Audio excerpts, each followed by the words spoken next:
Hey everybody, what's going on? Welcome back to The Truth, where today we're going to talk about the Chicago Bears. And we're going to go through their first offseason overview of me recapping. First, we're going to go over some news.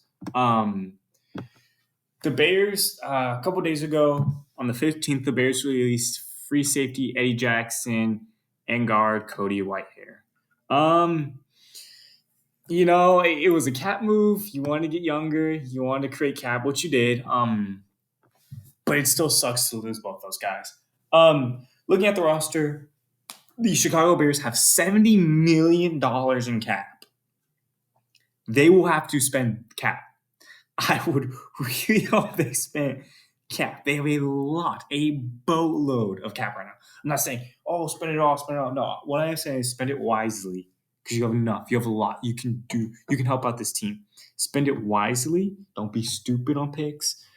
Be smart. If you want to resign guys, resign the right guys. They will have to, unless they do something in which I'll talk about once I hit the mock draft. They will have to spend money on some players so that way at least they can fill some of these holes in because they have a lot. They have a lot of starters that they need to sign, in which that's why they have so much cap because they don't have a lot of starters signed. Other than that, that's the only big news. Moving on to the draft, let's talk about that. So let's address this out the gate. I didn't trade the first overall pick just because I'm not one to necessarily say they're gonna do it without there actually being some kind of big movement and rumors going on. Then we'll entertain that idea, and then we'll also do one without a draft. But right now, there's it's quiet. It's silent. There's absolutely nothing. So I kept the first overall pick. If they did trade it back, maybe you save some cap and you move it on to next year to really help jump. But I mean, look, with the first three picks, you're gonna get better. There's no doubt with your first three picks, you will get better. Now how better, that's up to them to decide, and where they spend their cap is also up to them to decide. Getting into it, like I said before, they have a lot of needs which I couldn't address. I walked out the mock draft with three needs not met, being center, depth at center, and depth at tackle. Other than that, I also started at defensive end because Montez Sweat left. They traded him. Getting the draft with the number one overall pick, I selected Marvin Harrison Jr. Look, they have two starters that they need to address because they have some going free agency.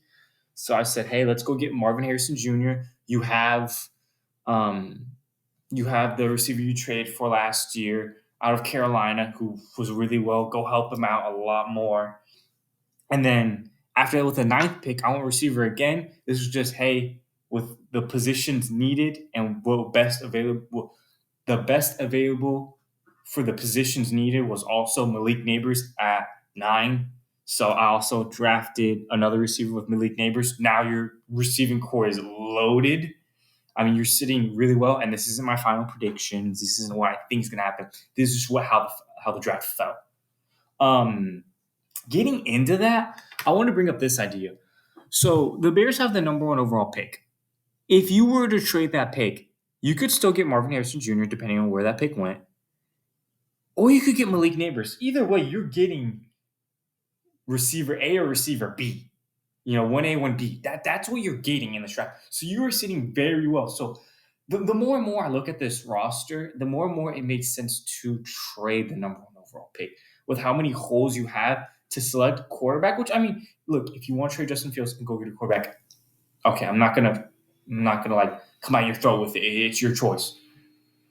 But you still have a lot of needs. So if you were to trade that pick, you would get a first this year.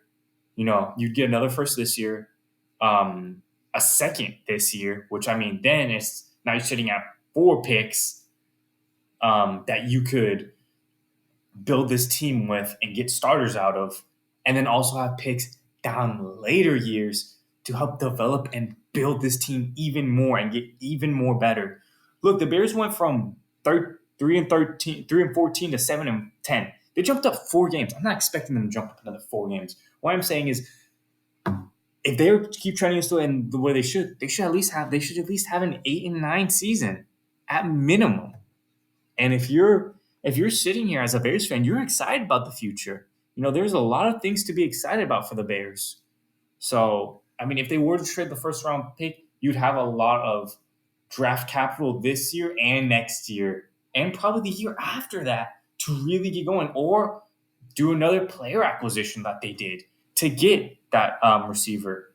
Then it's, maybe you do trade for a defensive end or um, or a corner or maybe a guard, and you kind of move around the picks. There's a lot you could do to kind of beef up this team to where it's like, hey, we just, we might have cut those two guys, but we trade the number one overall pick, got draft capital, but also got a player to knock out one of these starters. Or if you want even depth, I'm not judging you. If you really want to get younger at the starting position and get more talented, but I mean, ideally, you probably get a starter and to knock out one of these starters, and then you're kind of sitting there like, okay, now we have more picks, we have a starter knocked off. I mean, we're sitting in a good position, and you have $70 million in cap left. That's the idea I would go for if I was the Bears. I would trade the number one overall pick, get something similar to what you did last year, and get a player acquisition to help knock out one of these starters. I'd be sitting here with the number one overall pick and go, hey, without the number one overall pick, but having another first rounder in this draft, having $70 million in cap, you can go address other needs and then come. Oh, you could. Okay, I should restate this now that I'm thinking about it because it's everywhere. If I were the Bears, I'd address free agency, spend the draft you have, so knock out the starters and everything. If you want to draft some depth, or if you want to sign some depth, sign your starters, and then trade the number one overall pick, acquire another starter, knocking that off your list, and with the first 4 picks that you now have, because you're going to get a first rounder and a second rounder this year, so you gain a second rounder basically. You address 4 starters. And even if you want to, you could use a later round pick to trade up and then address the 2 depth needs you have. That's what I would do if I was the Bears. Because now you're sitting as like, okay, now this team is really ready to go next year. Like, I mean, they were 2 games away from tying the division. So now it's really getting together. Other than that, with that being said, continuing the draft, I know I said a lot and it was everywhere. I apologize, but there's a lot of things the Bears can do, and it's really exciting. Any team who's trending in the right direction with a lot of cap, it's exciting, especially with the team was back-to-back number one overall picks. With the 75th pick, I took Rook Aurora, defensive tackle of Clemson. I think I talked about this guy. Big guy, space eater. Look, active hands, active guy. He's going to be that run-stopping defensive tackle. With the 110th pick, I went corner. Johnny Dixon out of Penn State. Penn State had a really good defense last year, or technically this season. This is just to knock out that starting corner spot. They do lose a corner, so that is something of need. So that's where I went. Like I said before, was kind of the best available player for the position of needs. And at pick 122, same reason I drafted Johnny Dixon, Thomas Harper, safety out of Notre Dame. With pick 122, I knocked out that starting safety spot. Sorry, I almost said center. Starting safety spot. Knocked that out, and now you don't have to worry about that either. After losing a really good safety, I mean, I'm not gonna lie, but you gain a lot. You gain about 12, I think 12, 15, if I'm not wrong, $1 million in cap. And then with pick 142, I drafted Isaiah Adams, offensive guard, fills that spot to what you left when you cut your starting guard. With that being said, like I said before, the leftover needs are defensive end, center, depth at center, and depth at tackle. getting into some of the free agents. These aren't all the free agents. This is just market values for certain players who are highly rumored or moved around and stuff like that. So if I go to the Chicago Bears, all positions, 2024 update. I don't know why I still post 2026. DJ Moore was still on here. Cole Kmet is going to be here. There's some kind of players that if you move around with, something's happen. I didn't select a running back for the draft just because they have bodies at running back, so they're okay. Getting started, Jalen Jackson is the starter. They're losing. Look, he's going to average about $15.5, $16 million. You have cap if you want to resign him. That knocks out a corner spot. Then maybe you could go address defensive end or center, and you'd still have roughly around $54 million in cap after signing Jalen Johnson to what Sports Track has a 5-year. I mean, you basically fill him out for basically the rest of his prime.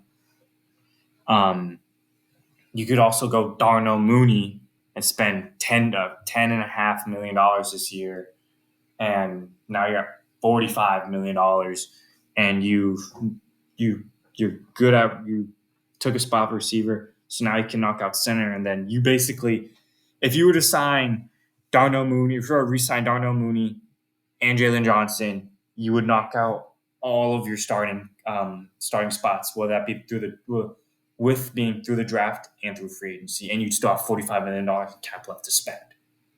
So that's something they could do. You could sign some guys that still have splurge money, go out, maybe get an end, get a center or a guard or a defensive tackle, somebody. You could get a couple positions, and if you don't overspend on guys, you sign the guys you want. And then go out in the draft and really address this team. I would like that idea. I think that's a very good idea. That's kind of the idea I want. If I was the Bears, that's what I'd do. Now, after the positions, I really don't know what other positions you address in free agency yet. There's still a lot to go with. If you maybe don't want to draft a receiver, you go resign Darnell Mooney, Jalen Jackson, and then go pick up like Brandon Ayuk, and then go out Brandon Ayuk, Darnell Mooney, DJ Moore, if that's what you really wanted, and then have that as your receiving core, which isn't a really bad, pretty good receiving core, if I would do say so myself. And then, you kind of start on that depth. There's ideas, there's things you can play with, things you can move around if you're a Bears fan. So if you have a lot of cap, you can do a lot of things. You could even go after, if you really wanted to, you could go after a guy like Chris Jones and go sign a defensive tackle for a very short period of time. You're not going to get Chris Jones for a long-term deal, but you will get Chris Jones for a couple years to help with this team. Other than that being said, that's all I have for the Bears. Not a lot, nothing crazy, but a lot to think about. There's a lot coming into this free agency that really, depending on how things fall, my draft's going to change. And like I said before, I'm not going to start pumping out like my official drafts on what I think how the drafts will play out until I go over every single team for a first initial offseason. So I still have a long way to go. That being said, I've knocked out the Bears. Thank you all for watching. If you're a Bears fan, if you're in the division of the Bears, or you have to play, if your team plays the Bears this offseason, tell me what you think. Do you think your team can beat them? Are you scared of them in the future? Or if you're a Bears fan, what do you think of this offseason? What do you think of what I'm telling you, the information I'm telling you, the draft, everything that went down? Let me know. Thank you all for watching, and I will talk to y'all next time.